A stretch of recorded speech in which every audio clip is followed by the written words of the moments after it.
Hello friends, कैसे हैं आप लोग। एक बार फिर से स्वागत है आपका अपने चैनल स्टडी विद पीयूष में। आज का हमारा टॉपिक है भारतीय बहुउद्देशीय परियोजनाएं। तो चलिए प्रारंभ करते हैं। इडुक्की जल विद्युत परियोजना किस राज्य में स्थित है? जो इडुक्की जल विद्युत परियोजना है वो किस राज्य में स्थित है? तो इसका सही आंसर हो जाएगा आपका ऑप्शन नंबर ए, केरल में। इडुक्की जल विद्युत परियोजना केरल में स्थित है। नेक्स्ट क्वेश्चन की ओर बढ़ते हैं। इंपॉर्टेंट क्वेश्चन है। क्वेश्चन नंबर 2 है, सलाल जल विद्युत परियोजना किस राज्य में है? सलाल जल विद्युत परियोजना किस राज्य में है? तो इसका सही आंसर हो जाएगा आपका option number B, Jammu Kashmir. तो सलाल जल विद्युत परियोजना जम्मू कश्मीर राज्य में है। नेक्स्ट क्वेश्चन की ओर बढ़ते हैं। क्वेश्चन नंबर 3 है, बगलीहार जल विद्युत परियोजना की स्थापना किस नदी पर की जा रही है? तो किस नदी पर की गई बगलीहार जल विद्युत परियोजना की स्थापना? तो इसका सही आंसर हो जाएगा आपका option number C, Chenab. Chenab नदी पर बगलीहार जल विद्युत परियोजना की स्थापना की गई। नेक्स्ट क्वेश्चन की ओर बढ़ते हैं। क्वेश्चन नंबर 4 है, कोयना परियोजना किस राज्य की प्रमुख बहुउद्देशीय नदी घाटी परियोजना है? तो जो कोयना परियोजना है किस राज्य की प्रमुख बहुउद्देशीय नदी घाटी परियोजना है? तो इसका सही आंसर हो जाएगा आपका ऑप्शन नंबर डी, महाराष्ट्र। ये इंपॉर्टेंट क्वेश्चन है ये भी। नेक्स्ट क्वेश्चन की ओर बढ़ते हैं। क्वेश्चन नंबर 5 है, नाथपा झाकड़ी परियोजना किस राज्य में स्थित है? जो नाथपा झाकड़ी परियोजना है वो किस राज्य में स्थित है? तो इसका सही आंसर हो जाएगा आपका option number A, Himachal Pradesh में। नेक्स्ट क्वेश्चन की ओर बढ़ते हैं। क्वेश्चन नंबर 6 है, नाथपा झाकड़ी परियोजना किस नदी पर निर्मित है? तो इसका सही आंसर हो जाएगा आपका ऑप्शन नंबर बी, सतलज नदी पर। कहाँ पर अवस्थित है? हिमाचल प्रदेश में। और किस नदी पर अवस्थित है? तो सतलज नदी पर यह निर्मित है परियोजना। इंपॉर्टेंट क्वेश्चन है ये। नेक्स्ट क्वेश्चन की ओर बढ़ते हैं। क्वेश्चन नंबर 7 है, टिहरी पनबिजली कॉम्प्लेक्स निम्नलिखित में से किस एक नदी पर अवस्थित है? तो इसका सही आंसर हो जाएगा आपका ऑप्शन नंबर सी, भागीरथी। जो टिहरी पनबिजली कॉम्प्लेक्स जो परियोजना है वो किस नदी पर है? वो भागीरथी नदी पर अवस्थित है। नेक्स्ट क्वेश्चन की ओर बढ़ते हैं। क्वेश्चन नंबर 8 है, ओंकारेश्वर परियोजना निम्नलिखित नदियों में से किस एक से संबंधित है?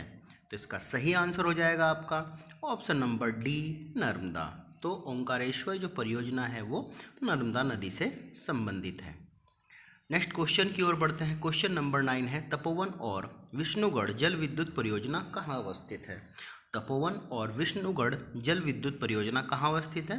तो इसका सही आंसर हो जाएगा आपका ऑप्शन नंबर ए, उत्तराखंड में। नेक्स्ट क्वेश्चन की ओर बढ़ते हैं। क्वेश्चन नंबर 10 है, दुलस्ती पावर स्टेशन निम्नलिखित में से किस एक नदी पर आधारित है?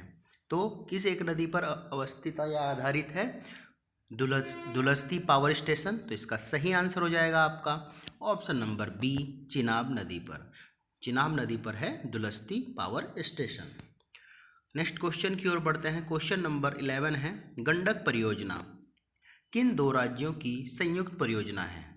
जो गंडक परियोजना है वो किन दो राज्यों की संयुक्त परियोजना है? तो इसका सही आंसर हो जाएगा आपका ऑप्शन नंबर सी, बिहार एवं उत्तर प्रदेश राज्य की संयुक्त परियोजना है गंडक परियोजना। नेक्स्ट क्वेश्चन की ओर बढ़ते हैं। क्वेश्चन नंबर 12 है, ढीकरोंग जल विद्युत परियोजना देश के किस राज्य में निर्माणाधीन है? मतलब ढिकरोंग जल विद्युत परियोजना देश के किस राज्य में बनाई गई है? तो इसका सही आंसर हो जाएगा आपका option number D, Arunachal Pradesh. ढिकरोंग जल विद्युत परियोजना कहाँ पर है? अरुणाचल प्रदेश में निर्माणाधीन है। नेक्स्ट क्वेश्चन की ओर बढ़ते हैं। क्वेश्चन नंबर 13 है, निम्नलिखित में कौन सा एक सुमेलित नहीं है? तो इसका सही आंसर हो जाएगा आपका ऑप्शन नंबर ए, शिव समुद्रम, केरल। गांधीनगर जो परियोजना है वो मध्य प्रदेश में है। जवाहर सागर जो है परियोजना है वो राजस्थान की है। और नागार्जुन सागर जो परियोजना है वो आंध्र प्रदेश की है। नेक्स्ट क्वेश्चन की ओर बढ़ते हैं। क्वेश्चन नंबर आपका 14 है, लोकटक शक्ति परियोजना निम्नलिखित में से किस राज्य में स्थित है? जो लोकटक शक्ति परियोजना है निम्नलिखित में से किस राज्य में स्थित है? तो इसका सही आंसर हो जाएगा आपका ऑप्शन नंबर बी, मणिपुर में। लोकटक शक्ति परियोजना मणिपुर राज्य में स्थित है। नेक्स्ट क्वेश्चन की ओर बढ़ते हैं। क्वेश्चन नंबर 15 है, रिहंद बांध परियोजना से किन राज्यों की सिंचाई होती है? जो रिहंद बांध परियोजना है उससे किन राज्यों की सिंचाई होती है? तो इसका सही आंसर हो जाएगा आपका ऑप्शन नंबर सी, उत्तर प्रदेश और बिहार की सिंचाई होती है रिहंद बांध परियोजना से।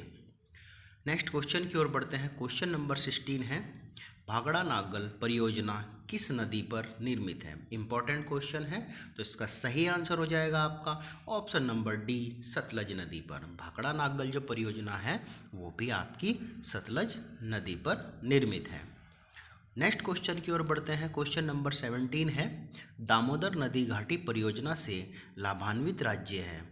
तो दामोदर नदी घाटी परियोजना से जो लाभान्वित राज्य है वो कौन से हैं? तो इसका सही आंसर हो जाएगा आपका ऑप्शन नंबर ए, पश्चिम बंगाल एवं झारखंड। जो दामोदर नदी घाटी परियोजना है उससे जो लाभान्वित राज्य हैं वो पश्चिम बंगाल एवं झारखंड है। नेक्स्ट क्वेश्चन की ओर बढ़ते हैं। क्वेश्चन नंबर 18 है, निम्नलिखित में से कौन तमिलनाडु एवं केरल की संयुक्त नदी घाटी परियोजना है? तो इनमें से कौन है जो तमिलनाडु एवं केरल की संयुक्त नदी घाटी परियोजना है? तो इसका सही आंसर हो जाएगा आपका ऑप्शन नंबर बी, पेराम्बिकुलम। जो पेराम्बिकुलम अलियार है वो क्या है? आपकी तमिलनाडु एवं केरल की संयुक्त नदी घाटी परियोजना है। नेक्स्ट क्वेश्चन की ओर बढ़ते हैं। क्वेश्चन नंबर 19 है, जायकवाड़ी परियोजना किस नदी पर स्थित है? जो जायकवाड़ी परियोजना है वो किस नदी पर स्थित है? तो इसका सही आंसर हो जाएगा आपका ऑप्शन नंबर सी, गोदावरी नदी पर। जायकवाड़ी जो परियोजना है वो गोदावरी नदी पर स्थित है। नेक्स्ट क्वेश्चन की ओर बढ़ते हैं। क्वेश्चन नंबर 20 है, निम्नलिखित नदी घाटी परियोजनाओं में से किस एक का लाभ एक से अधिक राज्यों को प्राप्त होता है? तो ऐसी कौन सी इनमें से नदी घाटी परियोजना है जिसका लाभ एक से अधिक राज्यों को होता है? तो इसका सही आंसर हो जाएगा आपका ऑप्शन नंबर डी, चंबल घाटी परियोजना। चंबल घाटी परियोजना का जो लाभ है एक से अधिक राज्यों को प्राप्त होता है। नेक्स्ट क्वेश्चन की ओर बढ़ते हैं। क्वेश्चन नंबर 21 है, भारत पाक बगलिहार परियोजना निम्नलिखित नदियों में से किस एक पर स्थित है? भारत पाक बगलिहार जो परियोजना है वो किस एक नदी पर स्थित है? तो इसका सही आंसर हो जाएगा आपका ऑप्शन नंबर ए, चिनाब नदी पर। ठीक है, इंपॉर्टेंट क्वेश्चन है बहुत ज़्यादा। नेक्स्ट क्वेश्चन की ओर बढ़ते हैं। क्वेश्चन नंबर 22 है, इडुक्की जल विद्युत परियोजना किस राज्य में स्थित है? ये पहले पढ़ चुके हैं हम। इडुक्की जल विद्युत परियोजना किस राज्य में स्थित है? तो इसका सही आंसर हो जाएगा आपका ऑप्शन नंबर बी, केरल में। तो इडुक्की जल विद्युत परियोजना केरल में स्थित है। नेक्स्ट क्वेश्चन की ओर बढ़ते हैं। क्वेश्चन नंबर 23 है, भारत में प्रथम बहुउद्देशीय नदी घाटी परियोजना का निर्माण निम्न में से किस नदी पर किया गया है? जो प्रथम बहुउद्देशीय नदी घाटी परियोजना है उसका निर्माण किस नदी पर किया गया है? तो इसका सही आंसर हो जाएगा आपका ऑप्शन नंबर सी, दामोदर नदी पर। नेक्स्ट क्वेश्चन की ओर बढ़ते हैं। क्वेश्चन नंबर 24 है, भारत की सबसे बड़ी बहुउद्देशीय नदी घाटी परियोजना कौन सी है? जो भारत की सबसे बड़ी बहुउद्देशीय नदी घाटी परियोजना कौन सी है? तो इसका सही आंसर हो जाएगा आपका ऑप्शन नंबर डी, भागड़ा नागल परियोजना जो है भारत की सबसे बड़ी बहुउद्देशीय नदी घाटी परियोजना है। नेक्स्ट क्वेश्चन की ओर बढ़ते हैं। क्वेश्चन नंबर 25 है, पेराम्बिकुलम अलियार परियोजना निम्नलिखित में से किन राज्यों की सम्मिलित परियोजना है? तो ये हम पहले भी पढ़ चुके हैं।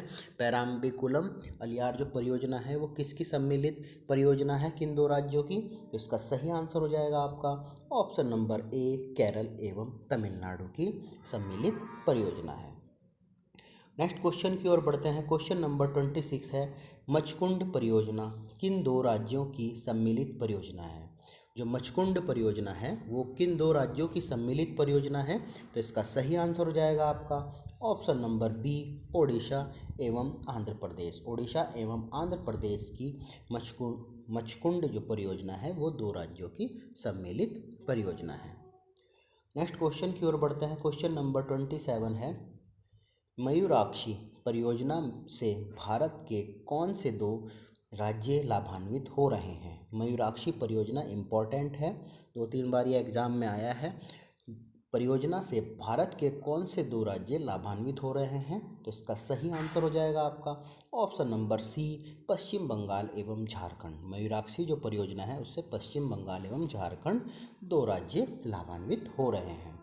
नेक्स्ट क्वेश्चन की ओर बढ़ते हैं। क्वेश्चन नंबर 28 है, हीराकुंड परियोजना किस राज्य में स्थित है। तो हीराकुंड जो परियोजना है वो किस राज्य में स्थित है, तो इसका सही आंसर हो जाएगा आपका ऑप्शन नंबर डी, ओडिशा राज्य में। तो हीराकुंड जो परियोजना है वो ओडिशा राज्य में स्थित है। नेक्स्ट क्वेश्चन की ओर बढ़ते हैं। क्वेश्चन नंबर 29 है, काकरापार परियोजना किस नदी से संबंधित है। बहुत ज़्यादा इंपॉर्टेंट है। काकरापार जो परियोजना है वो किस नदी से संबंधित है, तो इसका सही आंसर हो जाएगा आपका ऑप्शन नंबर ए, ताप्ती नदी पर। जो काकरापार परियोजना है वो ताप्ती नदी से संबंधित है या ताप्ती नदी पर है। नेक्स्ट क्वेश्चन की ओर बढ़ते हैं। क्वेश्चन नंबर 30 है, गिरना परियोजना कहाँ स्थित है। जो गिरना परियोजना है वो कहाँ स्थित है, तो इसका सही आंसर हो जाएगा आपका ऑप्शन नंबर बी, महाराष्ट्र में। गिरना जो परियोजना है वो महाराष्ट्र में स्थित है। नेक्स्ट क्वेश्चन की ओर बढ़ते हैं। क्वेश्चन नंबर 31 है, निम्नांकित में से कौन सा भारत नेपाल सहयोग परियोजना के अंतर्गत नहीं आता है। तो इनमें से कौन सा है जो भारत नेपाल सहयोग परियोजना के अंतर्गत नहीं आता है, तो इसका सही आंसर हो जाएगा आपका ऑप्शन नंबर सी, चूखा परियोजना। बाकी टनकपुर बांध, पंचेश्वर परियोजना, शारदा बांध परियोजना जो है वो भारत नेपाल की सहयोग परियोजनाएं हैं। इम्पॉर्टेंट क्वेश्चन है और इसमें 3 क्वेश्चन आपके ये कवर हो जाते हैं। नेक्स्ट क्वेश्चन की ओर बढ़ते हैं। क्वेश्चन नंबर 32 है, निम्नलिखित में से कौन एक सुमेलित नहीं है, तो इसका सही आंसर हो जाएगा आपका option number D, Indira Gandhi Nagar परियोजना राजस्थान एवं पंजाब की है। बाकी जो हैं माही बजाज सागर परियोजना गुजरात एवं राजस्थान की संयुक्त परियोजना है। चंबल परियोजना राजस्थान एवं मध्य प्रदेश की संयुक्त परियोजना है। और जो व्यास परियोजना है वो राजस्थान, पंजाब एवं हरियाणा की संयुक्त परियोजना है।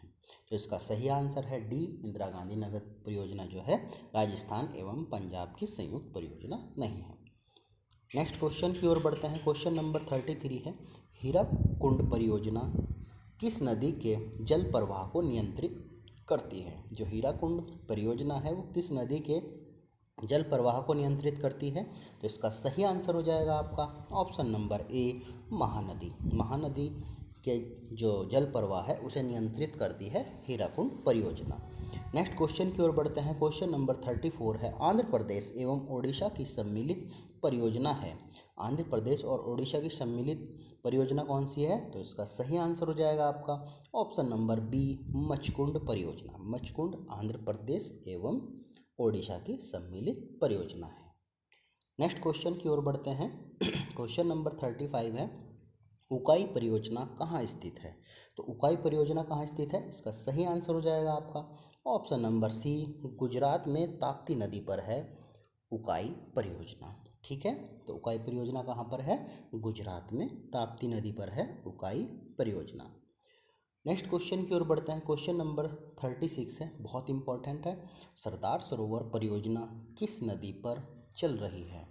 किस नदी पर चल रही है सरदार सरोवर परियोजना, तो इसका सही आंसर हो जाएगा आपका ऑप्शन नंबर डी, नर्मदा नदी पर है सरदार सरोवर परियोजना।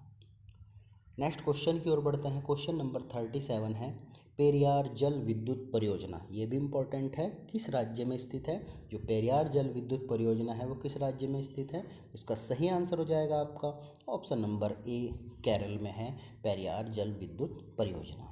तो जितने भी क्वेश्चन हैं ये बहुत ज़्यादा इंपॉर्टेंट है परीक्षा के पॉइंट ऑफ व्यू से। नेक्स्ट क्वेश्चन की ओर बढ़ते हैं। क्वेश्चन नंबर 38 है, कौन सी बहुउद्देशीय नदी घाटी परियोजना का निर्माण टेनेसी नदी घाटी परियोजना के आधार पर किया गया है। ये भी बहुत ज़्यादा इंपॉर्टेंट है, तो इसका सही आंसर हो जाएगा आपका ऑप्शन नंबर बी, दामोदर घाटी परियोजना। दामोदर घाटी परियोजना का निर्माण है वो टेनेसी नदी घाटी परियोजना के आधार पर किया गया है। तो आशा करता हूँ ये वीडियो आपको पसंद आया होगा। वीडियो पसंद आया तो वीडियो को लाइक करें, चैनल को सब्सक्राइब करें। इसी तरीके की हमारी जो संविधान की जो क्वेश्चन आंसर की जो सीरीज़ है वो फिनिश हो चुकी है, प्लेलिस्ट में जाके आप उसे भी देख सकते हैं। और अब हमारी भूगोल की क्वेश्चन आंसर की जो सीरीज़ है वो चल रही है, ये भी जल्दी ख़त्म हो जाएगी। सभी सब्जेक्टों की सीरीज़ ख़त्म हो जाएगी, फिर हम लुसेंट के जितने भी ऑब्जेक्टिव हैं वो पढ़ेंगे, और जो एसएससी में आए हुए हैं वो पढ़ेंगे ऑब्जेक्टिव, और जो घटना चक्र के ऑब्जेक्टिव हैं उन्हें भी हम कवर करेंगे। ठीक है, तो यहाँ पर जितने भी ऑब्जेक्टिव की जो बुक्स हैं, घटना चक्र हो गया, लुसेंट हो गया, या और अन्य ऑब्जेक्टिव जो इम्पोर्टेंट ऑब्जेक्टिव होते हैं, मिनिमम 1 सब्जेक्ट से आपके 1000 के लगभग जो हैं ऑब्जेक्टिव निकल के आते हैं पर बुक में, और उसमें रिपीट भी होंगे। तो इस तरीके से आपका जो सब्जेक्ट है वो बहुत ही एकदम से स्ट्रॉन्ग हो जाएगा। ठीक है, चलिए, थैंक यू।